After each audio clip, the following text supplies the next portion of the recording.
మన ప్రభువును రక్షకుడైన యేసుక్రీస్తు పరిశుద్ధ నామమున ప్రియమైన సంఘం ప్రియమైన బిడ్డలారా మరి రకాల సమయం దేవుని వాక్యం ధ్యానిస్తాం ముందుగా ప్రార్థన చేస్తున్న ప్రార్థన కృపగల తండ్రి దయగలమైన శ్రేణి బంగారు భాగాలతో లెక్కలేని 104 స్థుతుల స్తోత్రములు గతించిన రాత్రి అంతా నీ రెక్కల చాటును కాచి కాపాడి సంరక్షించిందేవా మరి రకాల సమయం సజీవ లెక్కన చేసి ప్రార్థించుండగా వాక్యమైన దేవుడు వాక్యం నాతో మాతో మాట్లాడి మీరే మహిమ గంట ప్రభావాలు పొందమని వేసినాం నడుచున్నాం తల్లి ఆమె దేవుని సంఘం ప్రియమైన బిడ్డ నిర్గణకు ఏర్పాటు చేయబడిన వాక్య భాగము నిత్యము తరువాతి రెండవ ఆదివారం ఏర్పాటు చేయబడిన పత్రికా వాక్య భాగము యోహాను రాసిన మొదటి పత్రిక 3వ అధ్యాయము 13 నుంచి 18 వచనం ఈ విధంగా రాయబడింది.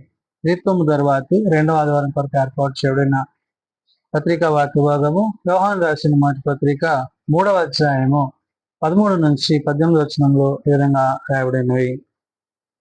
సహోదరులారా, లోకము మిమ్మను ద్వేషించిన ఎడల ఆశ్చర్యపడుకుడి. మనము సహోదరులను ప్రేమించుచున్నాము గనుక మరణములో నుండి జీవములోనికి దాటి ఉన్నామని ఎరుగుదము.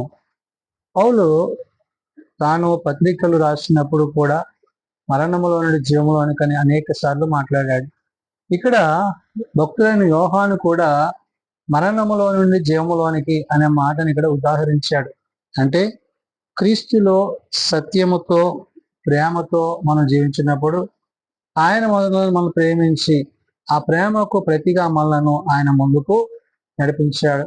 కాబట్టి ఇక్కడ సహోదర ప్రేమను కలిగి సహోదర భావము కలిగి ఒకరి పట్ల ఒకరు దేవుడు మనల్ని ఎలాగైతే ఆయన ప్రేమించి ఆయన తన కృపను మనకు అనుగ్రహించారో అలాగా తండ్రి ప్రేమను కలిగిన ప్రభువును బట్టి ప్రభు ప్రేమలో కొనసాగుతున్న విశ్వాసులుగా మనం ఉండాలని భక్తుడైన యోహాను గుర్తు చేస్తున్నాడు. కాబట్టి ఇక్కడ అంటున్నాడు, సహోదరులారా, లోకము మిమ్మల్ని ద్వేషించిన ఆశ్చర్యపడుకుడి అంటున్నాడు. అంటే లోకమును ఉన్న వాటిని కాక దేవుని యొక్క ప్రేమను సంబంధమైన పరలోక సంబంధమైన ప్రేమను మీరు కలిగి ఉండండి అంటున్నాడు.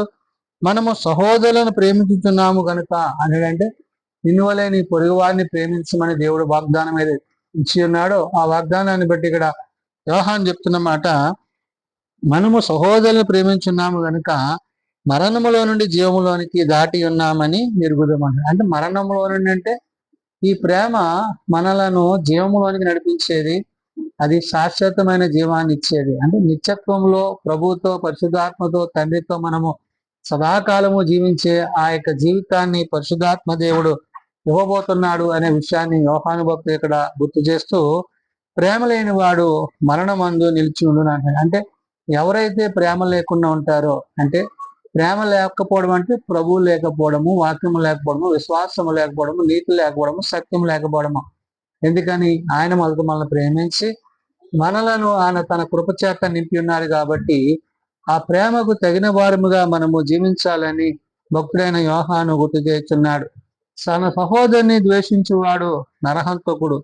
ఏ నరహంతకునికి ఎందును నిత్య జీవం ఉండదని మీరు ఎరుగుదురు అంటాడు. అంటే నరహంతకుడు అనే మాట ఎందుకు మాట్లాడాడు ఆయన అంటే, మనము జీవము కలిగిన మాటల చేత, జీవము కలిగిన వాక్యము చేత సత్యమును అనుసరించి జీవించు వారమై ఉండాలి. కాబట్టి ఆ సత్యమును మనము కలిగిన వారమై ఉండాలని పౌలు ఇక్కడ ఆనాడు పత్రికల్లో తెలియజేశాడు. నేడు ఇక్కడ యోహాను కూడా తన పత్రికలో ఇదే విషయాన్ని గుర్తు చేస్తున్నాడు. అంటే ప్రేమ లేని వాడు మరణమునందు నిలిచి ఉండును అంటున్నాడు. అంటే ఈ మరణాన్ని జయించడం అనేది జీవంతో కూడినది, వాక్యంతో కూడినది, సత్యంతో కూడినది. కాబట్టి ఈ వాక్య సత్యమును అనుసరించి మనము జీవించవారం ఉండాలి.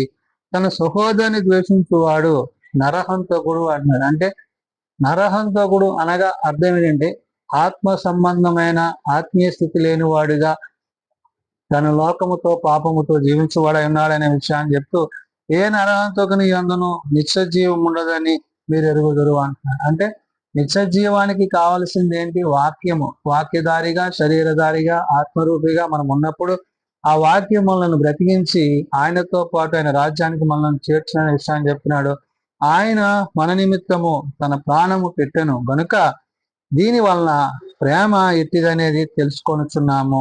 మనము కూడా సహోదరుల నిమిత్తము మన ప్రాణములను పెట్టుబద్దులమై ఉన్నాము. అంటే యేసుక్రీస్తు ప్రభువారు మనందరి నిమిత్తం, మనందరి పాపల నిమిత్తము ఆయన ఎలాగైతే ప్రాణాన్ని పెట్టి ఉన్నాడో అదే రీతిగా మనము కూడా ఆ ప్రేమ కలిగిన ప్రభువుని బట్టి, ప్రేమ కలిగిన తండ్రి యొక్క చిత్తాన్ని బట్టి, ప్రేమ కలిగిన పరిశుద్ధాత్మను బట్టి మనం ఏమై ఉండాలంటే ఒకరి యందు ఒకరు ప్రేమ కలిగి ఉండాలి. ఈ సహోదర ప్రేమ లేకపోతే అంటే దేవుని ప్రేమ మనలో నిలిచి ఉండదు అనే విషయాన్ని ఇక్కడ యోహాను భక్తుడు గుర్తు చేస్తున్నాడు.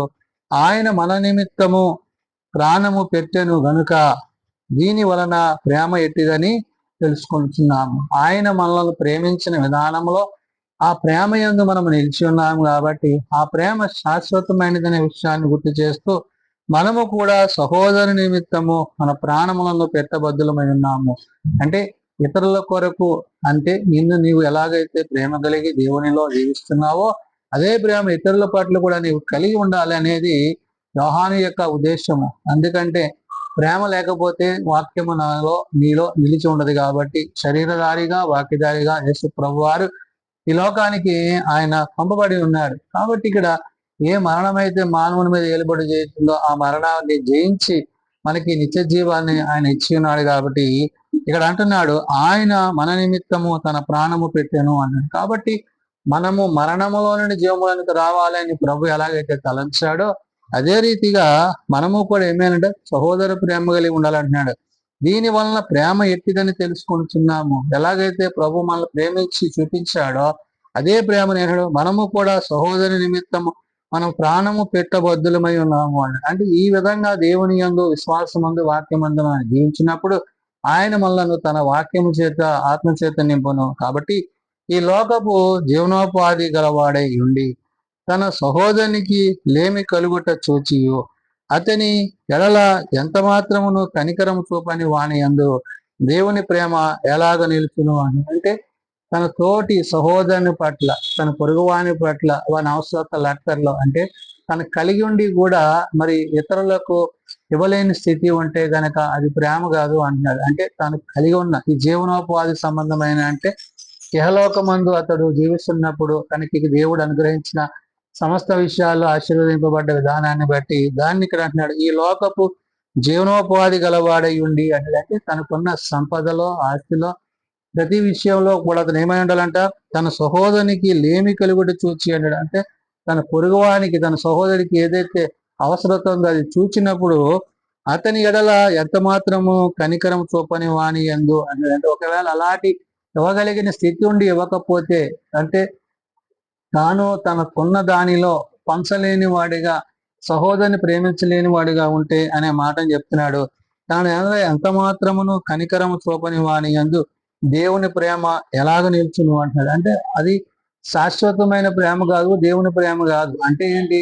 దేవుని ప్రేమ నిలిచి ఉండాలంటే అతడు సహోదరుని పట్ల ప్రేమ కలిగి దయ కలిగి తన యొక్క అవసరతల్లో సహాయుడై ఉండాలి అని చెప్తూ చిన్నపిల్లలారా మాటతోనూ నాలుకతోనూ కాక క్రియతోనూ సత్యముతోనూ ప్రేమించము అన్నాడు. చిన్నపిల్లలారా అని అంటే తండ్రి తన బిడ్డను ఎలాగైతే ప్రేమించి తను ఎలాగైతే మన కొరకు పంపించాడో అలాగా యేసుక్రీస్తు ప్రభువారు మనలను బిడలుగా ఆయన సంబోధిస్తూ బిడలారా చిన్న బిడలారా అంటున్నారు. అందుకనే ఆయన పలికిన మాట చిన్నపిల్లలారా మాతోనూ అంటే దేవుని యొక్క సహవాసంలో మనం ఎలా ఉండాలంట బిడ్డల వంటి స్వభావం కలిగిన వారుగా ఉండాలి. యేసుక్రీస్తు వారు తండ్రి యందు ఎలాగైతే ఆయన కుమారుడిగా ఆయన తన కార్యాన్ని జరిగించి తండ్రి చిత్తాన్ని జరిగించారో అలాగా ప్రభు పట్ల మనము కూడా బిడ్డల వంటి వారమై ఉండాలనే విషయాన్ని ఇక్కడ యోహాను భక్తుడు గుర్తు చేస్తున్నాడు. అందుకనే చిన్నపిల్లలారా మాటతోనూ నాలుకతోనూ కాక అని అంటే నీ మాటలో గాని నీ ప్రవర్తనలో గాని